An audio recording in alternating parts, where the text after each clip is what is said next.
네, 자 다음으로 페이지 16쪽의 밑에 부분에 이러한 산업화와 도시화로 인해서 우리가 살고 있는 이 생활 공간이 변화했거든. 어떻게 변화했는지 크게 세 가지를 걸쳐서 보겠습니다. 첫 번째가 거주 공간의 변화, 그리고 두 번째가 도시 내부의 변화, 그리고 17쪽에 넘어와서 대도시권의 형성, 이 세 가지에 대해서 볼 건데 우리는 두 번째 도시 내부의 변화까지만 한번 이번 시간에 알아보겠습니다. 자, 첫 번째, 우리가 살고 있는 거주 공간이 변화하기 시작했어요. 자, 읽어볼게. 자, 거주 공간의 변화.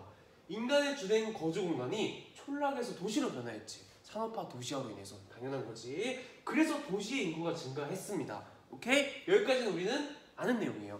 하지만 이제 교통이 발달함에 따라서 주거지와 직장의 거리가 멀어졌을까 가까워졌을까?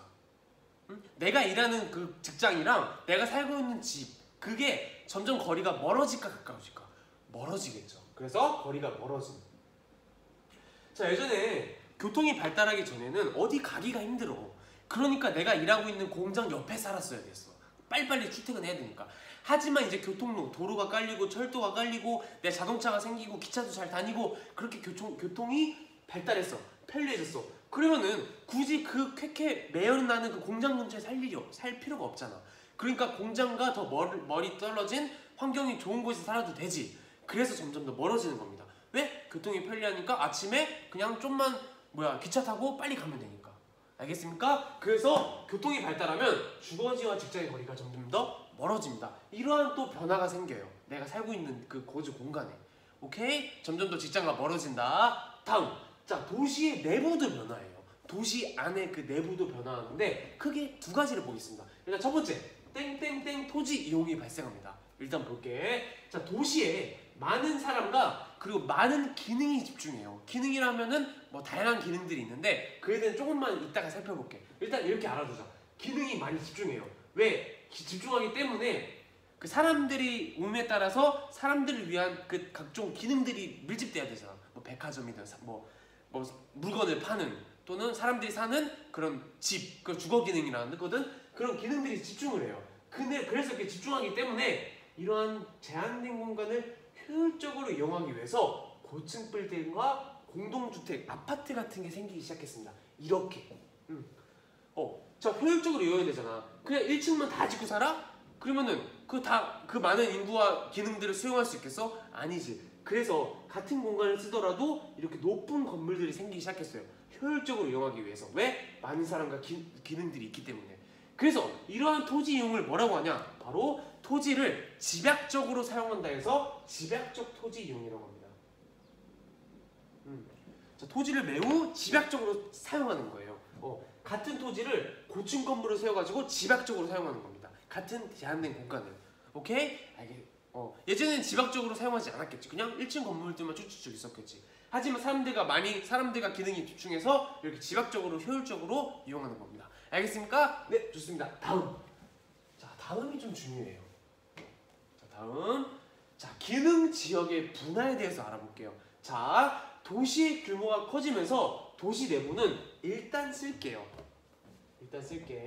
자, 상업 기능, 업무 기능, 그리고 공업 기능, 주거 기능에 따라서 지역이 분화합니다. 근데 도시의 기능은 크게 이렇게 네 가지가 있어요. 상업 기능, 업무 기능, 공업 기능, 주거 기능이 있습니다. 자, 그에 대해서 그 뒤에 쪽 17쪽과 함께 같이 보도록 하겠습니다. 자, 볼게요. 자, 참고자료. 도시의 기능지역 분화, 도시 내부의 다양한 모습에 대해서 보겠습니다. 자, 차근차근히 살펴볼게요. 자, 일단 읽어볼게. 자, 도시 내부는 교통이 발달하고 도시 규모가 커지는 과정에서 동일한 기능끼리는 모여서 상업과 업무, 공업, 주거 지역으로 나누어지는 지역 분화가 나타납니다. 자, 이거에 대해서 한번 살펴볼게요. 자, 먼저 볼게요. 자, 처음 얘들아. 자, 상업을 네모, 업무를 세모, 공업을 동그라미, 주거를 별표라고 해볼게요. 우리가 살고 있는 지역이 제일 중요하잖아. 아무튼 그렇습니다. 자, 어떻게든 자, 이게 도시가 발달했어. 이촌양도로 인해서 이런 도시가 발달했다. 소도시가 발달했습니다. 처음에는 작을 거 아니야. 근데 이 소도시는 이 다양한 기능들이 몰려 있어요. 한 곳에. 이렇게. 딱히 분리되지 않고 한 곳에 몰려 있어. 왜? 교통이 불편하고 교통이 발달하지 않았고 그리고 도시가 작기 때문에 이런 것들이 그냥 한 곳에 다 뭉쳐 있어도 사람들이 그렇게 사용할 수가 있게 되었어. 오케이? 근데 점점 더 자, 교통이 발달하고 인구가 증가해. 자, 그렇다면 어떻게 되겠니? 도시의 규모가 커지겠지. 그래서 점점 더 대도시로 변합니다.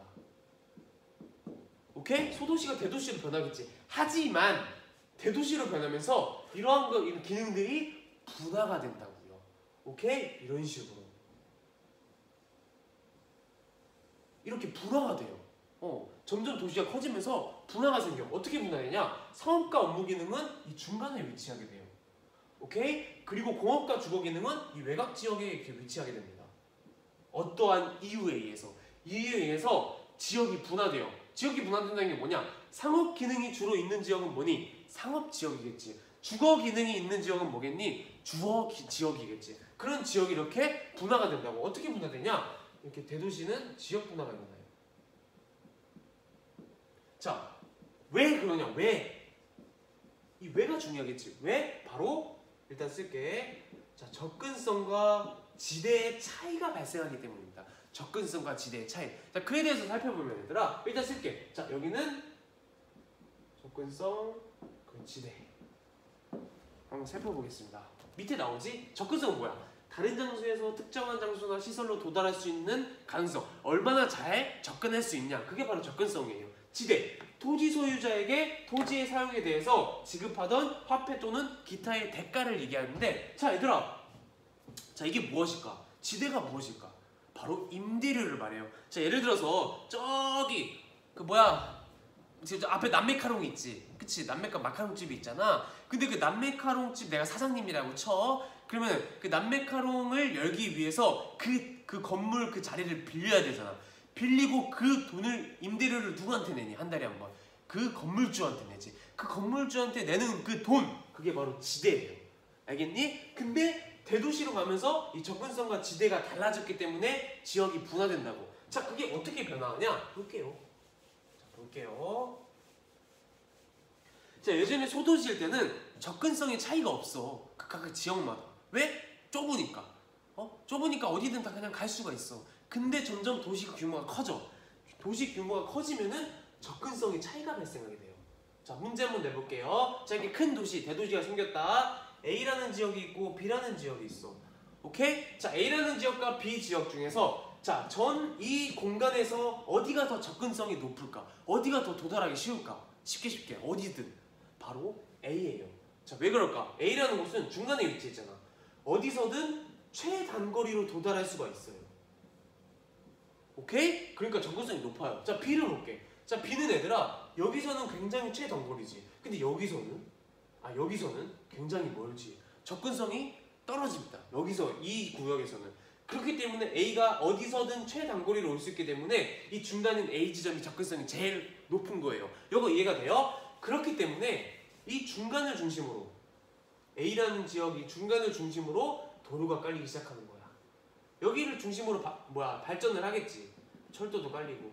오케이? 그렇기 때문에 A라는 곳이 있고 B라는 곳이 있다. 그러면 A에서 B로 갈수록, 중간에서 B로 갈수록 접근성은 어떻게 되겠니? 접근성은 바로 떨어지겠지.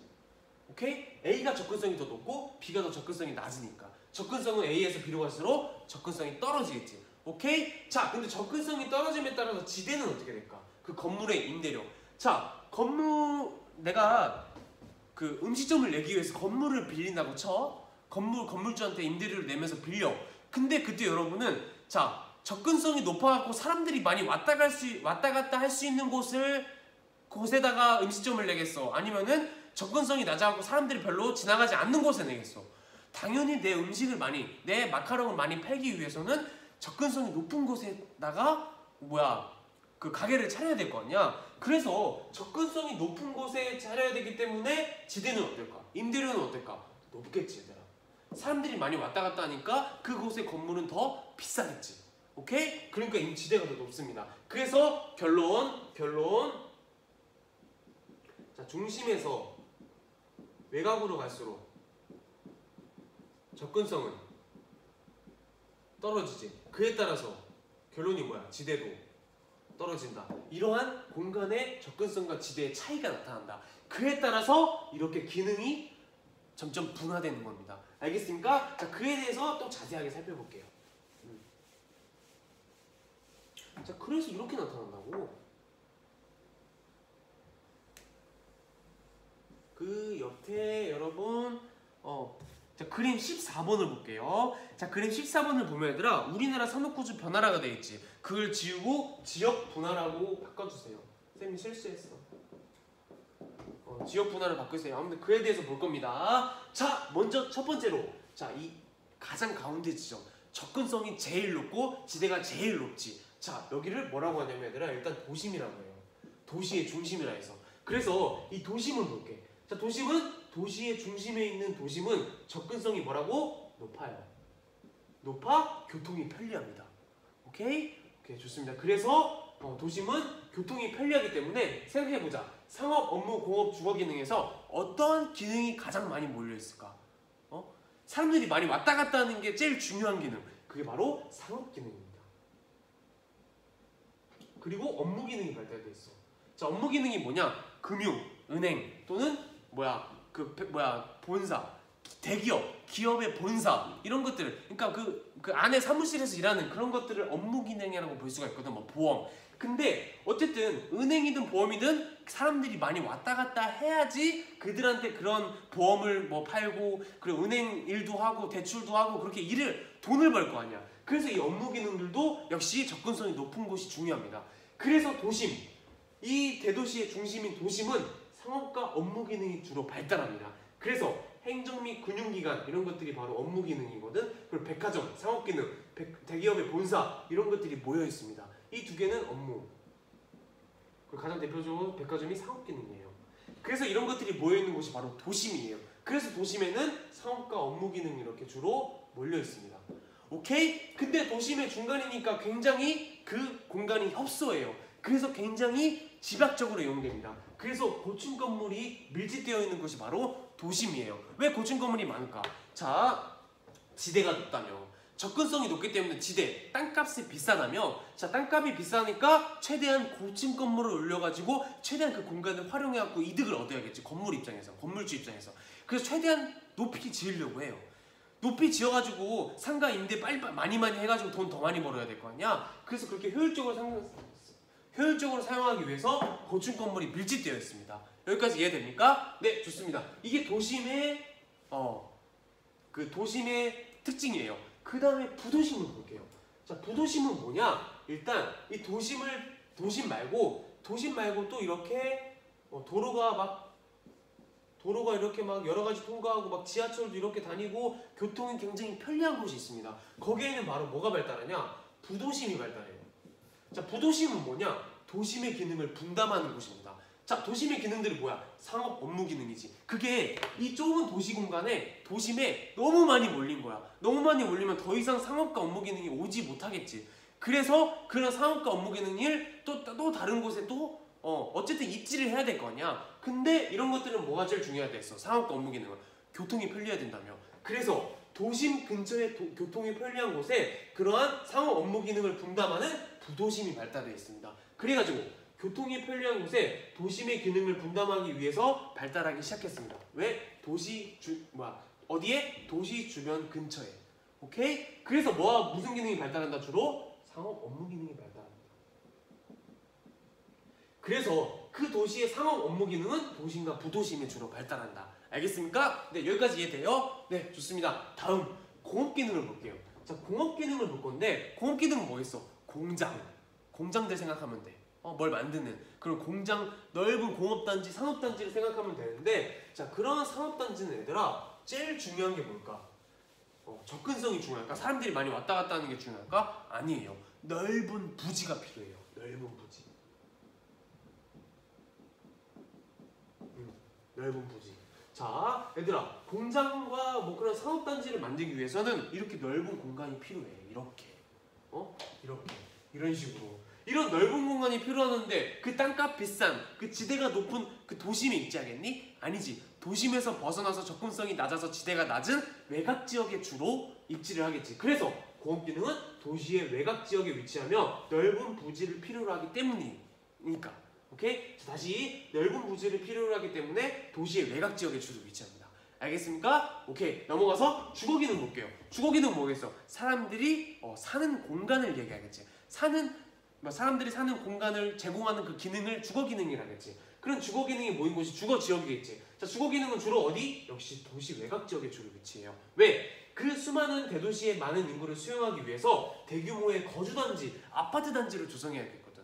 근데 그 아파트 단지, 넓은 그 아파트 단지를 또 그 비싼 그 도심에 입지하겠니? 안 되지. 너무 비싸니까 감당을 못해요. 그러니까 또 외곽 지역에 분포하는 겁니다. 그래서 단독주택보다는 주로 아파트가 밀집되어 있고 그 아파트가 밀집되어 있다는 사람들이 거기 많이 산다는 거지. 그 사람들을 대상으로 한 대형마트와 학교가 많아요. 애기들도 많을 거 아니야. 그 사람들이 많기 때문에. 그래서 그 주변에는 대형마트와 학교가 많습니다. 이 주거 기능이 발달한 지역이었습니다.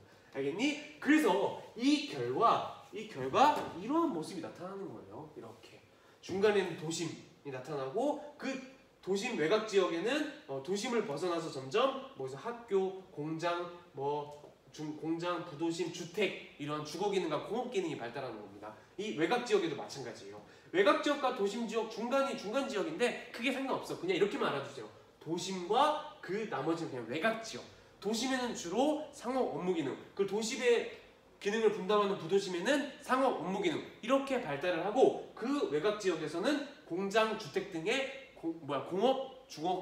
공업 기능, 주거 기능이 발달한다. 그렇게 알아두시면 됩니다.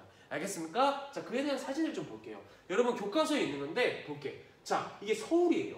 서울의 도심과 부도심을 볼 건데, 자, 여기가 중간. 서울의 중구라는 곳이요. 중간에 위치한 구라에서 중구라고 하거든. 여기가 서울의 도심인데 어때? 굉장히 이렇게 빽빽하게 고층 건물들이 있겠지. 여기 막 무슨 보험사, 금융사 이렇게 다양한 대기업, 삼성 본사 이런 것들이 있거든. 삼성 본사는 아니더라도 그런 높은 건물들이 밀집되어 있는 곳 여기가 바로 도심입니다. 교통이 편리한 곳이에요. 자, 그다음 부도심을 볼게. 여기가 영등포구인데 여기가 굉장히 기차도 지나가고 지하철도 지나가고 도로도 지나가고 굉장히 교통이 편리한 곳입니다. 거기에 그 부도심에는 역시 이렇게 높은 건물들이 위치합니다. 자, 도심과 부도심은 크게 차이가 없어요. 왜? 같은 상업기능, 업무기능이 발달되어 있으니까. 그리고 교통이 편리하기 때문에 지대가 높기 때문에 비싸. 그래서 고층 건물들이 많아요. 그래서 이러한 모습이 나타납니다. 이렇게 높은 건물들이 많이 나타납니다. 자, 그 다음에 이렇게 도시를 벗어난 외곽 지역에는 이렇게 주거 지역도 발달하죠.